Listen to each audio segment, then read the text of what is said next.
ओम शांति। आज 17 सितंबर 2023। आज व्यक्तवाणी है रिवाइज डेट 13 दिसंबर 95। आज की वाणी का टाइटल है व्यर्थ बोल, डिस्टर्ब करने वाले बोल से स्वयं को मुक्त कर बोल की इकोनॉमी करो। व्यर्थ बोल, डिस्टर्ब करने वाले बोल से स्वयं को मुक्त कर बोल की इकोनॉमी करो। आज बाप दादा चारों ओर की आत्माओं को आप सभी के साथ देख रहे हैं।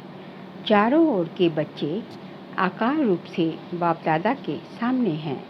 डबल सभा साकारी और आकारी दोनों कितनी बड़ी सभा है। बाप दादा दोनों सभा के बच्चों को देख हर्षित हो रहे हैं, क्योंकि बाप दादा हर बच्चे को विशेष दो रूपों से देख रहे हैं। एक, हर एक बच्चा इस सर्व मनुष्य आत्माओं के पूर्वज सारे वृक्ष का फाउंडेशन है, क्योंकि जड़ से सारा वृक्ष निकलता है। और दूसरे रूप में पूर्वज बड़े को भी कहते हैं। तो सृष्टि के आदि में आप आत्माओं का ही पार्ट है, इसलिए बड़े ते बड़े हो, इस कारण सर्व आत्माओं के पूर्वज हो। साथ साथ ऊंचे ते ऊंचे बाप की पहली रचना आप ब्राह्मण आत्माएं हो। तो जैसे ऊंचे ते ऊंचा भगवान है, वैसे बड़े ते बड़े पूर्वज आप हो। तो इतने सारे पूर्वज बच्चों को देख बाप हर्षित होते हैं। आप भी हर्षित होते हो कि हम पूर्वज हैं। उसी निश्चय और नशे में रहते हो। तो बाप दादा आज पूर्वजों की सभा देख रहे हैं। आप सभी जो भी बाप के बच्चे हो, माया से बचे हुए हो। बच्चे का अर्थ ही है बाप का बनना, अर्थात बच्चे बनना। तो माया से बचे हुए बाप के बच्चे बनते हैं। आप सभी माया से बचे हुए हो ना, कि कभी चक्कर में आ जाते हो। कहते हैं ना, ऐसा भी पाव्यू होता है जो बहुत तरीके से निकलता होता है। तो कोई भी माया के चक्रव्यूह में फंसने वाले तो नहीं हो। क्या कोई चक्कर है? बचे हुए हो? हाँ जी। ऐसे नहीं करना कि यहाँ हाँ जी करके जाओ और वहाँ जाकर कहो ना जी। जब एक बार चक्कर से निकलने का रास्ता या विधि आ गई, तो फिर फंसने की तो बात ही नहीं। माया को भी अच्छी तरह से जान गए हो ना, कि कभी अनजान बन जाते हो। फिर कहते हैं हमको तो पता ही नहीं पड़ा कि ये माया है, क्योंकि जैसे आजकल का फैशन है, भिन्न भिन्न फेस बहुत पहन लेते हैं। अभी अभी क्या बनेंगे, अभी अभी क्या बनेंगे। तो माया के पास भी ये फंसाने के फेस बहुत हैं। उसके पास अच्छा बड़ा दुकान है। जिस समय जो रूप धारण करना चाहे, उस समय वो माया कर लेती है। और अगर जाने अनजाने फंस गए तो निकलने में बहुत टाइम लगता है। और संगम का एक सेकंड व्यर्थ जाना, अर्थात एक वर्ष गंवाना। सेकंड नहीं, वर्ष गंवाना। आप सोचो संगम युग कितना छोटा है। अभी तो डायमंड जुबली मना रहे हो, और इस थोड़े से समय में जो बनना है, जो जमा करना है, वो अभी बन सकते हैं। तो बाप दादा देख रहे थे कि बनने का समय कितना थोड़ा है, और बनते हो सारा कल्प। तो कहाँ 5000 वर्ष और कहाँ अभी 60 वर्ष। चलो आगे कितना भी समय होगा, लेकिन हजारों की गिनती में तो नहीं होगा ना। तो इस थोड़े से समय में राज्य अधिकारी बनने व रॉयल फैमिली में आने के लिए क्या करना पड़ेगा। वैसे संख्या के हिसाब से सतयुग में विश्व का तख्त सभी को तो मिल भी नहीं सकता। मानो पहले लक्ष्मी नारायण तो तख्त पर बैठेंगे, लेकिन जो पहले लक्ष्मी नारायण की रॉयल फैमिली है, उनको भी इतना ही सभी द्वारा स्नेह और सम्मान मिलता है। तो अगर पहली राजधानी के रॉयल फैमिली में भी आते हैं तो वो पहला नंबर है। चाहे बड़े तख्त पर नहीं बैठते, लेकिन प्रारब्ध नंबर 1 के हिसाब से ही है। नहीं तो आप सभी लोगों को त्रेता तक भी तख्त थोड़े ही मिलेगा। लेकिन विश्व राज्य अधिकारी का लक्ष्य सभी का है ना, कि वहाँ भी एक स्टेट के राजा बन जाएंगे। तो पहले नंबर के रॉयल फैमिली में आना ये भी श्रेष्ठ पुरुषार्थ है। कोई को तख्त मिलता और किसको रॉयल फैमिली मिलती, इसके भी गूढ़ रहस्य हैं। जो सदा संगम पर बाप के दिल तक नशीन स्वतः और सदा रहता है, कभी कभी नहीं। जो सदा आदि से अंत तक स्वप्न मात्र भी, संकल्प मात्र भी पवित्रता के व्रत में सदा रहा है, स्वप्न तक भी अपवित्रता को टच नहीं किया, ऐसी श्रेष्ठ आत्माएं तख्त नशीन हो सकती हैं। जिसने चारों ही सब्जेक्ट्स में अच्छे मार्क्स लिए हैं, आदि से अंत तक अच्छे नंबर से पास हुए हैं, उसी को ही पास विथ ऑनर, अच्छे नंबर से उसी को ही पास विथ ऑनर कहा जाता है। बीच बीच में मार्क्स कम हुए हैं, फिर मेकअप किया है, मेकअप वाला नहीं, लेकिन आदि से चारों ही सब्जेक्ट्स में बाप के दिल पसंद हैं, वो तख्त ले सकता है।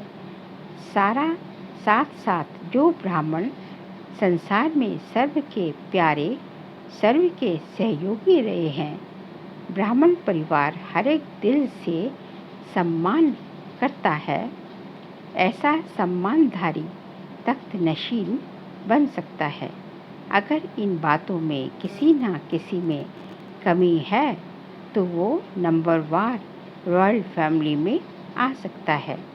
चाहे पहले में आए, चाहे 8वीं में आए, चाहे त्रेता में आए, तो अगर तख्त नशीन बनना है तो इन सभी बातों को चेक करो।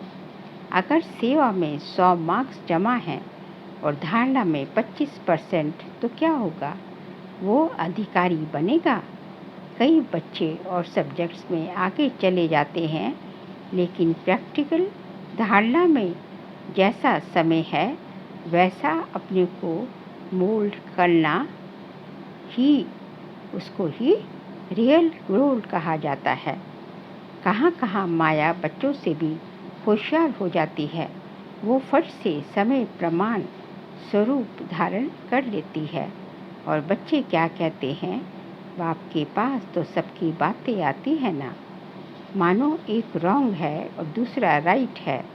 ऐसे भी होता है कि दोनों तरफ की कोई ना कोई कमी होती है, लेकिन मानो आप बिल्कुल ही अपने को राइट समझते हो और दूसरा बिल्कुल ही रॉन्ग है, तो आप राइट हो और वो रॉन्ग है। फिर भी जैसा समय, जैसा वायुमंडल देखा जाता है, वैसे अपने को ही चाहे समाना पड़ता है, चाहे मिटाना पड़ता है, चाहे किनारा करना पड़ता है। लेकिन बच्चे क्या करते हैं, बच्चे क्या कहते हैं कि हर बात में, हर समय हमको ही मरना है, मरने के लिए हम हैं और मौज मनाने के लिए ये हैं, सदा ही मरना है।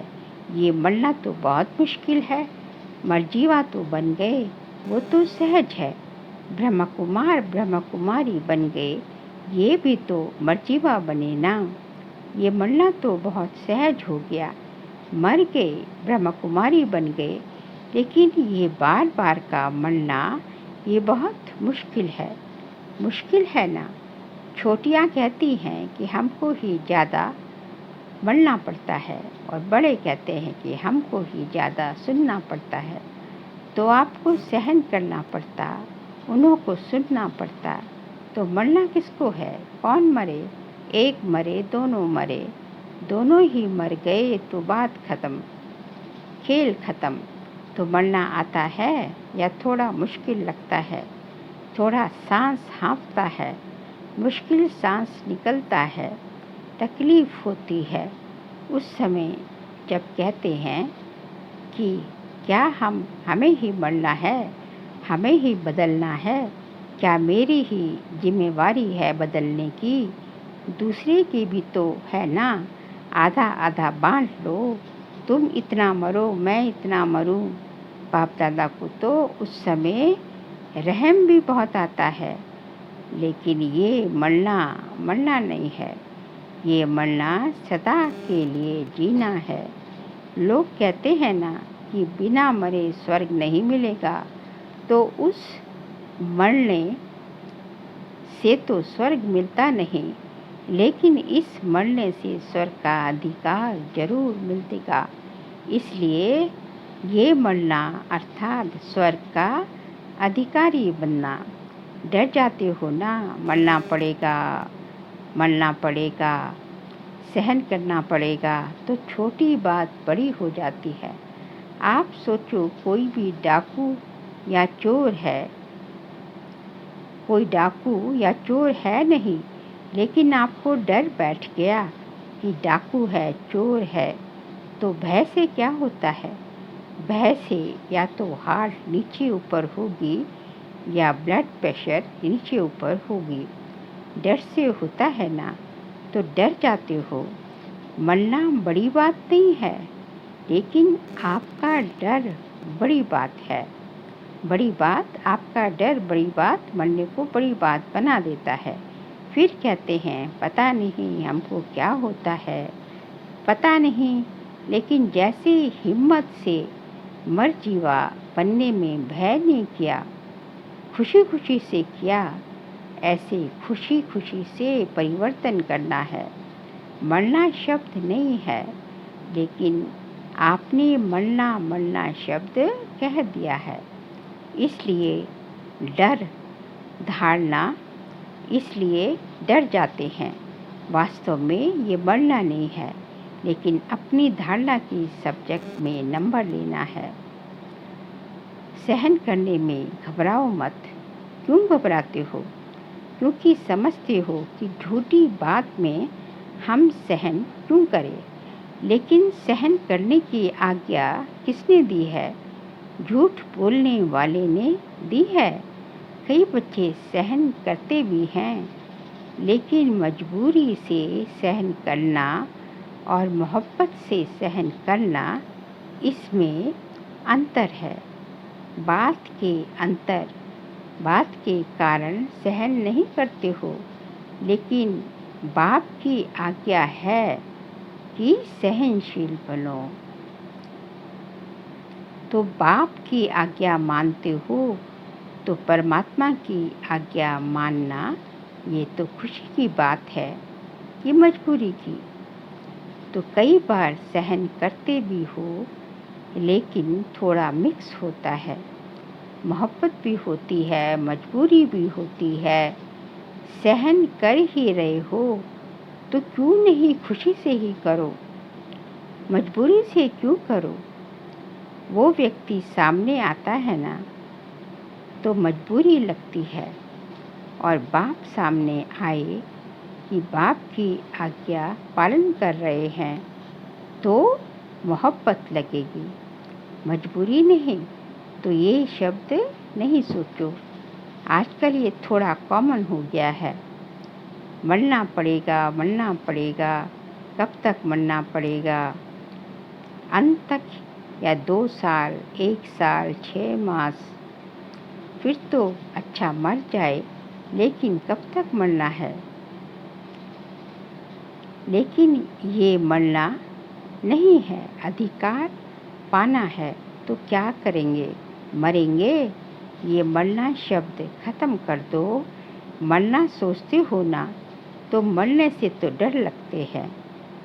देखो, अपना मृत्यु तो छोड़ो, कोई तो दूसरे की मृत्यु देखकर भी डर जाते हैं। तो ये शब्द परिवर्तन करो। ऐसे बोल नहीं बोलो, शुद्ध भाषा बोलो। ब्राह्मणों की डिक्शनरी में ये शब्द है ही नहीं। पता नहीं किसने शुरू किया है, किया तो आप लोगों में से ही है ना। आप माना जो सामने बैठे हैं वह नहीं, ब्राह्मणों ने ही किया है। बाप दादा ने ये तो एक मिसाल सुनाया, लेकिन सारे दिन में ऐसे व्यर्थ बोल या मजाक के बोल बहुत बोलते हो। अच्छे शब्द नहीं बोलेंगे, लेकिन कहेंगे मेरा भाव नहीं था, ये तो मजाक में कह दिया। तो ऐसा मजाक क्या ब्राह्मण जीवन में आपके नियमों में है? लिखा हुआ तो नहीं है। कभी पढ़ा है कि मजाक कर सकते हो? मजाक करो, लेकिन ज्ञान युक्त और योग युक्त होकर। बाकी व्यर्थ मजाक जिसको आप मजाक समझते हो, लेकिन दूसरे की स्थिति लगभग हो जाती है, तो वह मजाक हुआ या दुख देना हुआ। तो आज बाप दादा ने देखा कि एक तो सभी पूर्वज हैं और दूसरा सबसे बड़े पूज्य आत्माएं भी आप हो। आप जैसी पूजा सारे कल्प में इसकी नहीं होती। तो पूर्वज भी हो और पूज्य भी हो, लेकिन पूज्य भी नंबरवार हैं। जो भी ब्राह्मण सुनते हैं, जो भी ब्राह्मण बनते हैं, उनकी पूजा होती ज़रूर है, लेकिन किसकी विधि पूर्वक होती और किसकी काम चलाऊ होती। तो जो ब्राह्मण यहाँ भी योग में बैठते हैं, लेकिन काम चलाऊ, कुछ नींद किया, कुछ योग किया, कुछ व्यर्थ सोचा और कुछ शुभ सोचा, तो ये काम चलाऊ हुआ या सफ़ेद, तो ये काम चला हुआ ना। सफ़ेद बत्ती जल गई, काम पूरा हो गया। ऐसे धारणा में भी काम चलाऊ बहुत होते हैं। कोई भी सर्कमस्टांस आएगा तो कहेंगे अभी तो ऐसे करके चलाओ, पीछे देखा जाएगा। तो ऐसे की पूजा काम चलाऊ होती है। देखो, लाखों शालिग्राम बनाते हैं, लेकिन क्या होगा? अंतर। लेकिन क्या होगा? कोई भी सर्कमस्टांस आएगा तो कहेंगे अभी तो ऐसे करके चलाओ, पीछे देखा जाएगा। तो ऐसे की पूजा काम चलाऊ होती है। देखो, लाख शालिग्राम बनाते हैं, लेकिन क्या होता है? विधि पूर्वक पूजा होती है, काम चलाऊ होती है ना। पाइप से नहला दिया और तिलक भी कटोरी भर के पंडित लोग ऐसे ऐसे कर देते हैं, छिड़क देते हैं। तो कई जो है बाबा कहते हैं कि उनकी पूजा भी काम चला होती है। पाइप से नहला दिया और तिलक भी कटोरी भर के पंडित लोग ऐसे ऐसे छिड़क देते हैं, तिलक लग गया। तो ये क्या हुआ? काम चला हुआ ना। पूज्य सभी बनते हो, लेकिन कैसे पूज्य बनते हो वो नंबरवार है। इसकी हर कर्म की पूजा होती है। दातुन करने की भी, दातुन का भी दर्शन होता है। दातुन हो रहा है, मथुरा में जाओ तो दातुन का भी दर्शन कराते हैं। इस समय दातुन का समय है। तो काम चलाऊ नहीं बनना, नहीं तो पूजा भी ऐसी ही होगी। अच्छा, सभी टीचर्स खुश हो या कोई इच्छा अभी भी मन में है, कोई भी इच्छा होगी तो अच्छा बनने नहीं देगी। या इच्छा पूर्ण करो या अच्छा बनो, आपके हाथ में है। और देखा जाता है कि ये इच्छा ऐसी चीज़ है जैसे धूप में आए आप चलते हो तो आपको परछाई आगे चलती है, आपकी परछाई आगे चलती है और आप उसको पकड़ने की कोशिश करो तो पकड़ी जाएगी और आप पीठ करके आ जाओ तो वो परछाई कहाँ जाएगी? आपके पीछे पीछे आएगी। तो इच्छा अपनी तरफ आकर्षित कर रुलाने वाली है और इच्छा को छोड़ दो तो इच्छा आपके साथ पीछे पीछे भागेगी। मांगने वाला कभी भी संपन्न नहीं बन सकता और कुछ नहीं मांगते हो तो केवल, लेकिन रॉयल मांग भी तो बहुत है। जानते हो ना रॉयल मांग क्या है?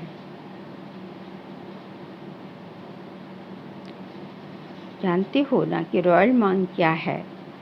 अल्पकाल का कुछ नाम मिल जाए, आत्माओं में नाम हो जाए, कुछ शान मिल जाए, कभी हमारा भी विशेष नाम हो जाए, कभी हमारा भी विशेष नाम हो जाए, आत्माओं में आ जाए, हम भी बड़े भाइयों में गिने जाएं, हम भी बड़ी बहनों में गिने जाएं। आखिर हमको भी तो चांस मिलना चाहिए ना। लेकिन जब तक मांगता हो तब तक कभी खुशी के खजाने से संपन्न नहीं हो सकते। ये मांग के पीछे या कोई भी हद की इच्छाओं के पीछे भागना ऐसे ही समझो जैसे मृग तृष्णा है। इससे सदा ही बचकर रहो। छोटा रहना कोई खराब बात नहीं है। छोटे सुभान अल्लाह हैं क्योंकि बाप दादा के दिल पर नंबर आगे हैं। अल्पकाल की इच्छा का अनुभव करके देखा होगा तो रुलाती है या हंसाती है? रुलाती है ना। तो रावण की आज्ञा है रुलाओ। आप तो बाप के हो ना। बाप हंसाने वाला है या रुलाने वाला है? बाप तो हंसाने वाला है ना। आज बाप दादा विशेष इस पर अटेंशन दिला रहे हैं कि व्यर्थ बोल जो किसको भी अच्छे नहीं लगते, आपको अच्छा लगता है लेकिन दूसरे को अच्छा नहीं लगता, तो सदा के लिए उस शब्द को समाप्त कर दो। ऐसे सारे दिल में अगर बाप दादा अपने पास बच्चों के शब्द नोट करें तो काफ़ी फाइल बन सकती है। ये अपशब्द, व्यर्थ शब्द, जोर से बोलना, ये जोर से बोलना भी वास्तव में अनेकों को डिस्टर्ब करना है। ये नहीं बोलो मेरा तो आवाज़ ही बड़ा है। माया जीत बन सकते हो और आवाज़ जीत नहीं बन सकते। तो ऐसे किसी को भी डिस्टर्ब करने वाले बोल और व्यर्थ बोल नहीं बोलो। बात होती है कि 2 शब्दों की, लेकिन आधा घंटा उस बात को बोलते रहेंगे। तो ये जो लंबा बोल खींचते हो, बोलते हो, जो 4 शब्दों में काम हो सकता है वो 12-15 शब्द में नहीं बोलो। आप लोगों का स्लोगन है ना, कम बोलो, धीरे बोलो, मीठा बोलो। तो जो कहते हैं ना हमारा आवाज़ बहुत बड़ा है, तो हम चाहते नहीं हैं लेकिन आवाज़ ही बड़ा है, तो वो गले में एक स्लोगन डालकर ले जाए। होता क्या है, आप लोगों तो अपनी धुन में जोर से बोल रहे हो, लेकिन आने जाने वाले सुन करके ये नहीं समझते हैं कि इसका आवाज़ बड़ा है। वो समझते हैं पता नहीं झगड़ा हो रहा है।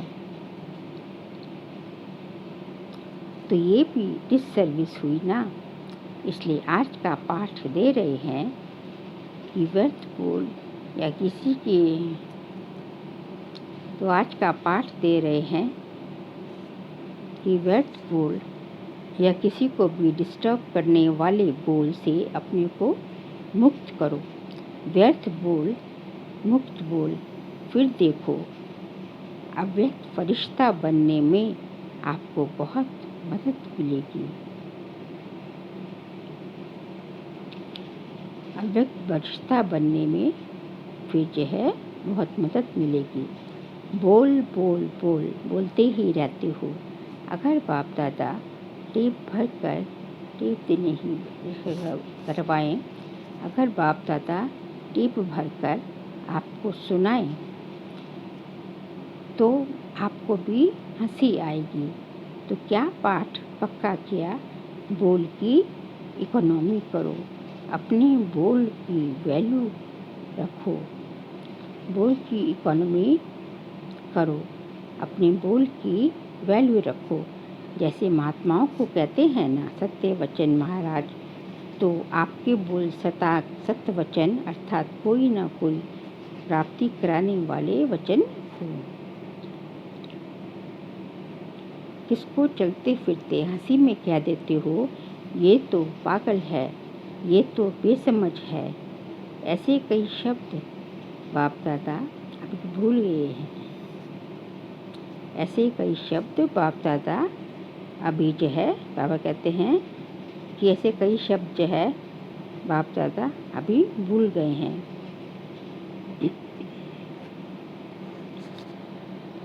जैसे महात्माओं को कहते हैं सत्य वचन महाराज, तो आपके बोल सदा सत्य वचन अर्थात कोई ना कोई प्राप्ति कराने वाले वचन हो। किसको चलते फिरते हंसी में कह देते हो, ये तो पागल है, ये तो बेसमझ है। ऐसे कई शब्द बाप दादा द्वारा अभी भूल गए हैं, लेकिन सुनते हो।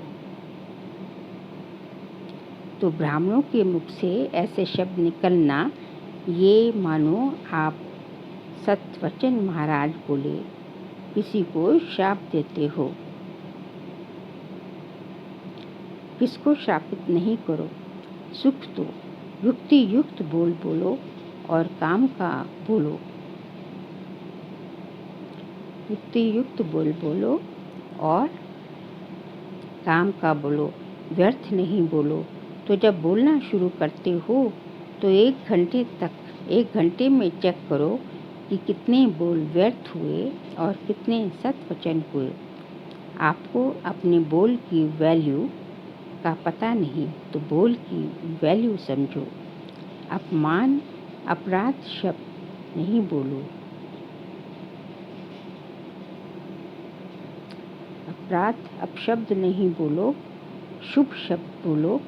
क्योंकि अभी लास्ट मास है और आदि का मास डायमंड जुबली है। तो सारा दिन डायमंड बनेंगे, सारा साल डायमंड बनेंगे या 6 मास बनेंगे, सारा साल बनेंगे ना।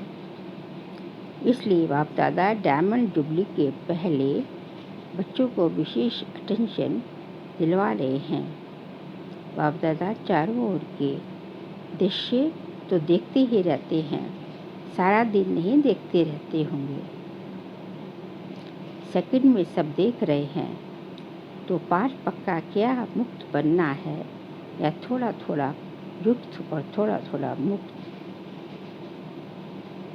हर एक अपने को देखो।